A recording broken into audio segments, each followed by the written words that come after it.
Good morning students. Second year के second paper वस्त्र विज्ञान की क्लास में आज हम वनस्पतिक रेशे कपास के बारे में पढ़ेंगे। कपास जो है ये इसका मूल उद्गम भारत से हुआ है। कपास आप समझते हैं, हम सूती कपड़े कॉटन की बात कर रहे हैं। कपास बहुत ही पुराना कहा जाता है कि 400 वर्ष ईसा पूर्व में ही इसका उद्गम हो चुका था। मोहनजोदाड़ो और हड़प्पा की खुदाई में जो चांदी के बर्तन प्राप्त हुए थे उनके चारों ओर कपास का रेशा लिपटा हुआ पाया गया था।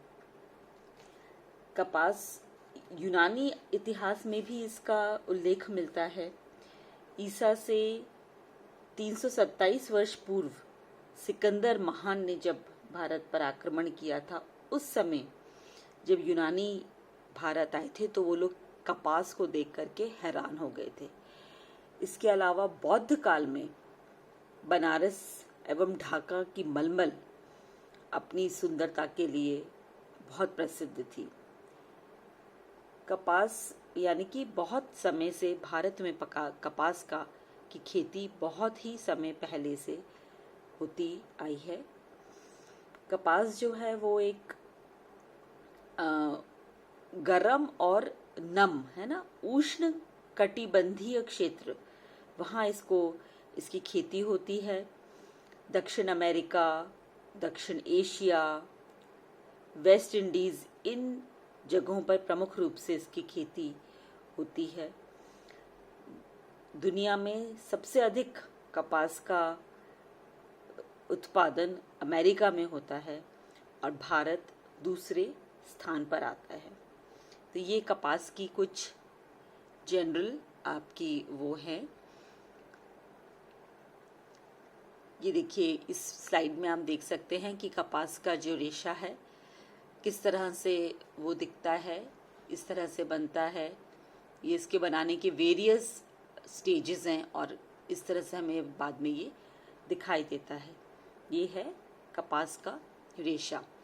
तो हम जानेंगे कि इसकी कैसे खेती होती है, कौन से इसके पौधों से किस तरह से ये निकलती है, क्या चरण होते हैं जिससे कपास जो बिल्कुल एक बॉल के फॉर्म में होती है, वहाँ से लेकर के और जो वस्त्र हम पहनते हैं वहाँ तक के क्या चरण हैं।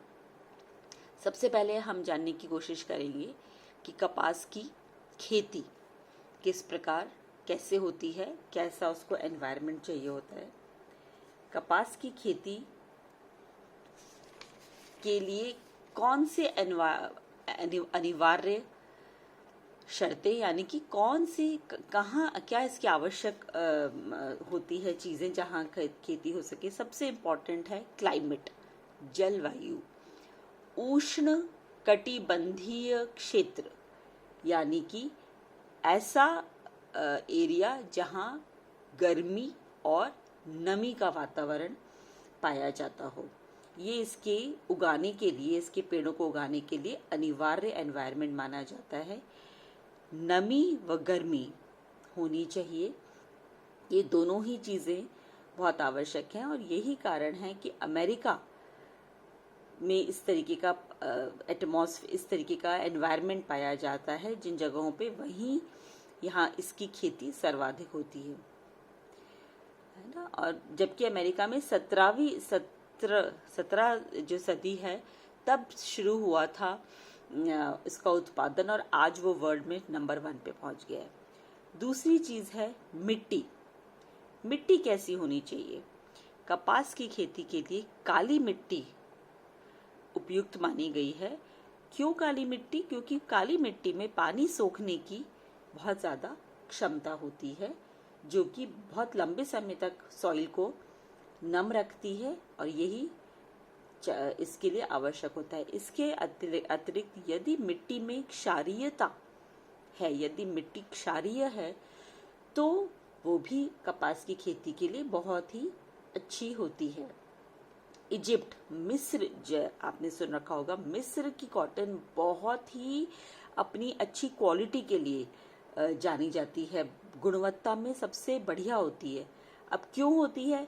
कारण है कि वहाँ की जो मिट्टी है वो क्षारीय है, तो वहाँ की काली मिट्टी भी है, काली और क्षारीय होती है, इसलिए वहाँ सबसे उत्तम श्रेणी का कॉटन उग पाता है मिस्र में। तीसरी हमारी चीज है वर्षा। कॉटन के कपड़े के पेड़ के लिए कम से कम 30 से 38 सेंटीमीटर बारिश होना जरूरी है बीज बोते समय। जिस समय हम बुआई कर रहे हैं उसमें उस समय 30 से 38 सेंटीमीटर वर्षा होनी आवश्यक है। जब धीरे धीरे जब पेड़ बड़ा होता है तब इतनी अधिक वर्षा नहीं चाहिए होती है, लेकिन बुआई के समय हमें इतनी वर्षा होनी आवश्यक है। अब समय, कितना समय लगता है कॉटन के पेड़ को बोने से लेकर के और हमको जब उसकी हम काटने लग जाएं इस चीज में, तो इसका लगते हैं 200 दिन। ये एक वर्षीय या एनुअल पौधा होता है जिसको तैयार होने में करीब 200 दिन लग जाते हैं। तो कपास की खेती के लिए अनिवार्य जो एनवायरनमेंट है, चीजें हैं, वो हमने जानी। ये गर्ल्स आप देखिए, ये एक पौधा है, कपास का पौधा। किस तरह से, आप लोगों में से कईयों ने नहीं देखा होगा, तो इस तरह से कपास का पौधा है। और ये जो जिस अवस्था दिखा रहे हैं इसमें, इस समय उसके कोई में से वो सूख चुके हैं और वो खुल गए हैं और रुई बिल्कुल निकलने के लिए, इकट्ठा करने के लिए तैयार है। तो ये है कपास के पौधे की एक तस्वीर। नेक्स्ट, इसके बारे में कुछ बेसिक मैं आपको बताना चाहूंगी। कपास का जो पौधा है उसकी साधारणतः लंबाई होती है 4 से 6 फुट, है ना।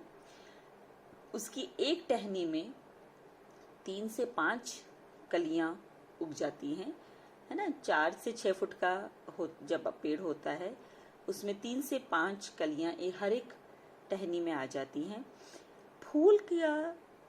फूल किस्म के अनुसार भिन्न भिन्न रंगों के हो सकते हैं। देखिए इसमें, क्योंकि आप जैसे कोई भी फसल ले लीजिए, आप बाजरा ले लें, गेहूं ले लें, कुछ भी, उसमें बहुत प्रकार की किस्म आती है।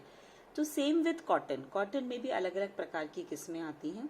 तो किस्मों के अनुरूप उनके जो फूल हैं क्रीम कलर के भी हो सकते हैं, सफेद भी हो सकते हैं, कुछ नीले भी हो सकते हैं, कुछ सुनहरे रंग के भी हो सकते हैं, लाल रंग के भी होते हैं। तो भिन्न भिन्न किस्मों के हिसाब से उसके फूल के रंग हो सकते हैं। जब फूल उग जाता है, पूरा खिल जाता है, सूख जाता है तो और झड़ जाता है, तो उसके पश्चात कोए निकलते हैं। फूल के झड़ने के पश्चात कोए निकलते हैं और इन कोयों में 1/3 भाग तो कपास होता है और 2/3 भाग जो है वो बीज होते हैं। तो इस तरह से कॉटन के पेड़ में बीज तैयार होते हैं। ये कुछ तस्वीरें हैं जिससे आपको और भी क्लैरिटी होगी। ये देखिए, एक लाल फूल वाला कॉटन है, इस तरह से फूल उगता है, ये बड है।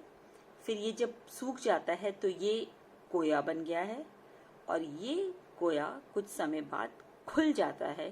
तो इस तरह से इसके अंदर कॉटन का फाइबर दिखाई देने लगता है। ये देखिए, ये एक अलग वो है। इन तस्वीरों से आपको बिल्कुल क्लियर हो जाएगा कि किस तरह से पेड़ में रुई उगती है। तो गर्ल्स, ये हमने आज कॉटन, कपास के बारे में, है ना, वनस्पतिक रेशा जो कपास है उसकी खेती वो किस तरह से उगती है, क्या क्लाइमेट चाहिए होती है, इसके बारे में जाना।